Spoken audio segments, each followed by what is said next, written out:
Título de la prédica para el día de hoy: conceder. Hay que conceder, o sea, hay que ceder, ¿no? Y el con es de comunión, de tener algo compartido. Entonces yo cedo eso, conceder. Y vamos a ver un par de versículos allí en la Biblia bien interesantes. Entonces Dios nos dice, mire, allá en Romanos 1:8. Primero vamos a ver lo siguiente. Esta es una carta que está considerada una de las máximas doctrinas de los apóstoles, la carta a los romanos. Es una carta muy doctrinal que establece todos los fundamentos, principios y edificación que Dios quiere para la iglesia. Y la escribió Pablo. Él la escribió para la iglesia, es decir, para los creyentes de la ciudad de Roma. En esa época estaba el Imperio Romano y Roma era la ciudad metrópoli del mundo, la megápolis. Es decir, lo que hoy en día viene siendo Nueva York, en épocas de Pablo lo era Roma, y el Imperio Romano tenía su sitio de base en Roma. Y Pablo nunca había ido a Roma, ni él fundó la iglesia de Roma, pero sí había fundado esa iglesia de Roma, se había fundado hacía años, y allá había creyentes, y ya estaba establecida la iglesia de Roma, pero él no la fundó, y tenía ganas de ir a visitarla, de ir a visitar a los creyentes y poder compartir con ellos y muestra. Y miren lo bonito de Pablo, que no fundó esa iglesia, no conocía a los pastores de allá, ni a los creyentes de allá, pero le escribe esta carta. Él le escribe esta carta porque también quería recomendar a una diaconisa para que iba a llegar allá, conocida de él. Y entonces él, en esta carta, aquí en versículo 8 del primer capítulo, le dice a la iglesia, en la carta que les escribe, dice, en primer lugar, miren lo que hace Pablo. Él no piensa en él, no dice, en primer lugar, gracias por sus oraciones, porque están pendientes de mí o porque me mandaron una ofrenda. No, él dice, en primer lugar, sin conocerlos, ¿no? Porque no los conocía, ni nada de eso. Dice, doy gracias a Dios, a mi Dios, por medio de Jesucristo, por todos ustedes. O sea, él está agradeciendo a Dios por una iglesia que él no fundó, ni que conoce a los que están allá, a los pastores, ni son enviados de él, ni allá estaba Timoteo, ni Silas, ni Lucas, ni Tito, nadie de los allá en esa iglesia, en Roma. Fuera de eso es la de megápolis del mundo. Y a Pablo esto lo impresiona porque dice, doy gracias a Dios por todos ustedes. En primer lugar, doy gracias a Dios por todos ustedes.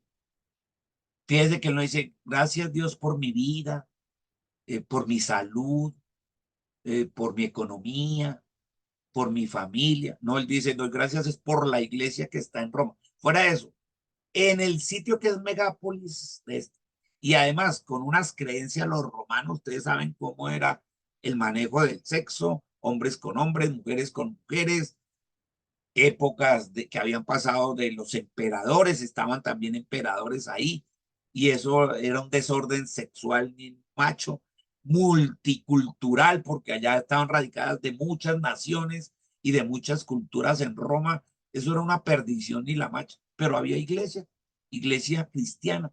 Y él dice, doy gracias a Dios, porque en ese sitio, eso solo lo hace Dios, eso solo lo puede hacer Papito Dios por medio de Jesucristo, y doy dos gracias por esa iglesia. Entonces, esta primera cosa nos enseña a nosotros de acá, que aunque a ti te parezca imposible, que hay familiares tuyos, conocidos tuyos, parientes tuyos, que dicen ser ateos, que no son creyentes, que les gustan muchas cosas de rumba, de vicios, de bueno, lo que sea. No, eso es imposible que cambien. Pues mire, Roma, que era la megápolis de esa época, con todo lo que tenía, había iglesia y había cambiado gente en Roma, de muchas naciones, incluyendo romanos. Por eso dice Pablo, uy, mire, En primer lugar, doy gracias a Dios, porque esto solo lo hace Dios. Entonces tú también confía en Dios y dile en fe. En primer lugar, te doy gracias, Señor, porque tú vas a cambiar, vas a convertir en un hijo tuyo, en una hija tuya, y le pones los nombres de esas personas que tú quieres que alcance Dios por medio de su Hijo Jesucristo. Y él dice, doy gracias a ustedes, por la iglesia que hay en Roma, sabiendo que él no la fundó. Tenía unas ganas de ir allá. Y mire, la segunda parte. Pues en el mundo entero, claro, es que Roma es la megápolis de en ese entonces del mundo entero, por ahí pasa todo. Y era la capital del Imperio Romano. Dice que en el mundo entero se habla bien de su fe. En medio de tanta cultura diversa que había en Roma, esa iglesia era ejemplo de fe. Mire, en el mundo entero, o sea, en el mundo de la época de Pablo, Europa, Asia, África, se habla de su fe y se habla bien. Entonces aquí esto es clave. ¿Qué caracteriza a una iglesia que puede estar en medio de tanta cosa como esta? Que se hable bien de su fe. Y acuérdese que la fe es una persona, no es una buena vibra, ni es una energía. Y póngale fe, póngale energía, sea positivista. No, es una persona, se llama Jesucristo. Y se habla bien de su fe, de la confianza que la iglesia de Roma tiene en Jesús. Y todos sus problemas y todas sus adversidades y todas sus quejas se las entregan a Jesús. Y se habla de que ustedes hacen eso, de entregar todo eso a Jesucristo. Están cargados, trabajados, cansados, todos se lo entregan a Él y confían en que Él hará. Entrégale tus cosas a Dios, confía en Él y Él hará. Y así era, Él hará. Entonces dice, uy, estoy muy agradecido por una iglesia que no yo fundé y fuera de eso, en lo mejor y peor del mundo pasaba por Roma, como en Nueva York hoy en día. Y se mire cómo es de grande Dios, todo lo que Él hace. Entonces eso le dice uno, uy, sí. Conceder, ¿qué es? Cedo mi trono, conceder, cedo mi trono y se lo doy en agradecimiento a Dios por otros. Dice que aquí no habla nada de Él.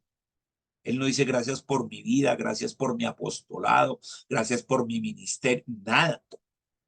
Hablas de otra iglesia y dice, en primer lugar, lo primerito para mí es darle gracias a Dios por otros. Entonces hoy nos enseña también eso. Agradece tú en tu vida por otros, cónyuge, por tus hijos, por tus parientes, por compañeros de trabajo, no sé, por quien Dios coloca en tu corazón y procura llevarlos a eso, a la fe en Jesucristo. Y la parte tuya, que es la segunda, entrégale todas tus cosas al Señor. Confía en Él y Él hará, ¿cierto? Eso está en Salmos. Muy bien. 37:5. Confía en Dios y Él hará. Muy bien. Y ahora nos vamos a devolver un versículo. O sea, si estamos en Romanos 1:8, vamos a devolvernos al versículo 7. Él estaba ahí en el salud. Y entonces dice Pablo, ¿por qué escribió la carta? ¿Y a quiénes se las escribió? Entonces el versículo 7 les dice, mire, ¿a quiénes la escribió? A los romanos, ¿cierto? Él dice, les escribo a todos los amados de Dios. ¿Cómo llamó una iglesia? Esta es otra forma de llamar a una iglesia. A una iglesia la llaman familia, otros la llaman rebaño, otros le llaman cuerpo. A los del Evangelio y a los escritores del Nuevo Testamento les gusta llamarla así, amados de Dios. Por eso ustedes ven, hay veces que ven que la saluda la pastora y todo eso los lunes. Yo he notado algunas veces cuando ella arranca la prédica y dice, mis amadas en Cristo, porque es que eso es bíblico. Mire, les escribo a todos los amados de Dios que están en Roma. O sea, ¿a quién? A la iglesia de Roma, a los creyentes en Roma. Esto no es para todo el mundo, es para la iglesia de Roma, solo para la iglesia, para los hijos de Dios en Roma. No es para todo el mundo en Roma, es a los amados de Dios. ¿Quién es? La iglesia, la familia de Dios, las ovejitas de Jesús, el cuerpo de Cristo, el nombre, vean. ¿Y qué son de Dios? Amados. ¿Qué somos nosotros para Dios? Sus amados. Y en lugar de decir que están en Roma, pues usted va a decir que están en Bogotá, que están en Kennedy, que están en Pereira, que están en Cincelejo, que están en Canadá, que están en Santa Cruz de Bolivia, mis amados, que están ahí. Y mire, a esa iglesia de Roma, a esos amados de Dios, les dice que han sido llamados a ser su pueblo santo. ¿A qué es llamado una iglesia? Cualquier iglesia. ¿A qué somos llamados los hijos de Dios? A ser su pueblo santo. No simplemente su pueblo, sino ser un pueblo santo. Un pueblo se diferencia cuando es santo porque el pueblo santo se aparta del pecado, se aparta de la maldad, se aparta de todo aquello que lo separa de Dios. ¿Qué separa al ser humano y a los hijos de Dios de él, de su relación con él? El pecado.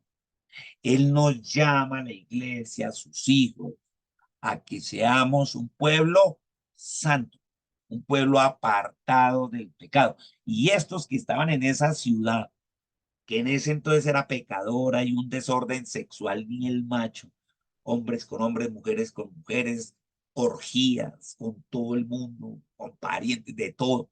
Les dice, mire, en medio de todo eso, ustedes han sido a llamar un pueblo santo, igual que a nosotros, apartados del pecado. Y entonces llega y les dice, mire, tranquilos, iglesia, que te habla a ti y a mí, porque Dios nuestro Padre y el Señor Jesucristo nos conceden, es decir, se la quitan ellos, la ceden para compartirles, eso se llama conceder, compartir, con de compartir, cedan de ceder, ellos nos dan, nos ceden su gracia y paz. ¿Qué nos cede, papito Dios? El Señor Jesús y el Espíritu Santo nos ceden de su gracia y paz. Nos la ceden a nosotros. ¿A quién? A los amados de Dios. Es decir, ¿a quién? A su iglesia. Y de paz ya hemos hablado mucho en los cultos, en los domingos en la iglesia. Mire, aquí fuera de eso, cuando usted lo ve ahí, está subrayado uno en tono rojizo y el otro en negro, que dice gracia y paz. Pablo hablaba latín, a los romanos les hablaba en latín, pero aquí utiliza dos palabras, gracia y paz. Paz es una palabra en hebreo, que todos la sabemos, shalom. Y shalom ya lo hemos explicado qué significa en los cultos en la iglesia. Shalom es muy grande esa palabra, que para muchos simplemente es la paz en el hogar y todo. Cuando llegan hoy en día los judíos también saludan así, shalom. Eso significa la palabra hebrea paz, que es muy profunda y ya la hemos visto en los cultos. Pero falta la palabra griega gracia. Entonces Pablo aquí, latín, griego y hebreo. La griega es gracia, la hebrea es paz. Y vamos a hablar de la gracia en un momento. Mire, les dice, les vamos a conceder gracia y paz a la iglesia, a los amados de Dios. O sea que esto es para ti. Mira lo que Jesús, Dios, Papito Dios y el Espíritu Santo te conceden hoy y siempre a sus amados hijos de Dios, que son ¿qué? Llamados a ser un pueblo santo, apartado del pecado. Esto es para ellos, o sea, para ti y para mí, los que vamos con eso, cada vez apartándonos del pecado, siendo obediente a Dios. Mire lo que es. Y vamos a verlo allí claramente.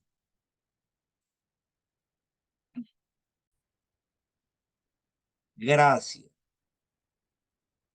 que cómo se pronuncia en griego, charis.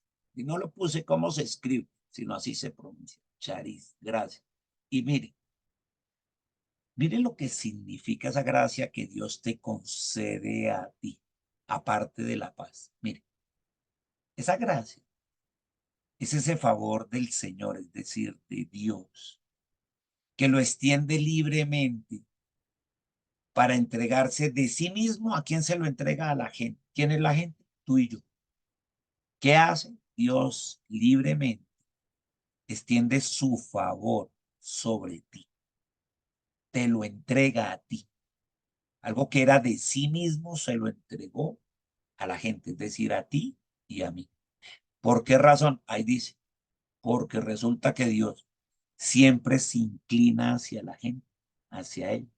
Es decir, que siempre se inclina desde el cielo, se inclina hacia ti, hacia la tierra, para entregarte, ¿qué? Su gracia.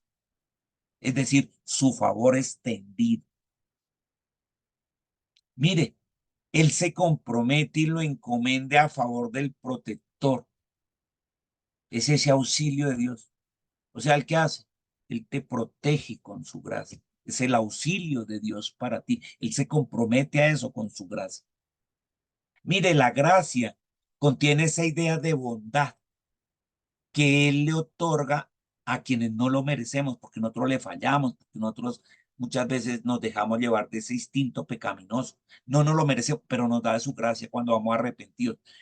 Propiamente es aquello que nos proporciona, el que quiere con su gracia, que nosotros estemos alegres, que nos deleitemos, que disfrutemos de su dulzura, del placer, de su encanto, de su hermosura, de su palabra, la gracia de su palabra, que es ¿quién? Jesucristo. Mire, preeminentemente esa bondad, esa gracia con la cual Dios nos otorga, favorece incluso a los que no la merecen y concede a los pecadores, allá a los que no se han querido convertir, el perdón de sus ofensas y les piden su gracia en ese favor inmerecido, en eso que Él quiere dar, la salvación eterna, que se logra solo a través de Cristo. Se llama la gracia de Cristo en ese sentido, que Dios a través de su compasión por los hombres pecadores, Cristo dejó todo lo que tenía siendo rey en el cielo. Dejó de esa bienaventuranza de ser rey, de estar allá con Dios en el cielo y voluntariamente vino aquí a la tierra ¿qué? A sufrir las dificultades y las miserias de la vida humana. Y por esos sufrimientos de él aquí en la tierra, por su muerte, por su crucifixión, por su resurrección, obtuvo la salvación para toda la humanidad. Todo eso es lo que significa esa palabra charis, es decir, la gracia de Dios. Y mire cómo termina diciendo, cuando usted es impulsado por esta gracia que acaba de entender, allá en Colosenses 3:18, Dios promueve tu progreso y las bendiciones para ti, para cada uno de sus hijos. ¿El qué hace? Las promueve. ¿Qué promueve él? Que tú progreses. ¿Y qué más? Que te bendice todos los días por esa gracia que no merecíamos, pero que en su infinito amor y bondad nos ha regalado. Gracias, Señor, porque gracias, Señor, viene de gracia. Muy oportuno, Dios. Y me llena de regocijo y me alegro y me deleito en ti. Me da alegría saber que estás pendiente de mí y que tu bondad y tu amor infinito están conmigo. Te bendigo, Dios, en el nombre de tu Hijo Jesús.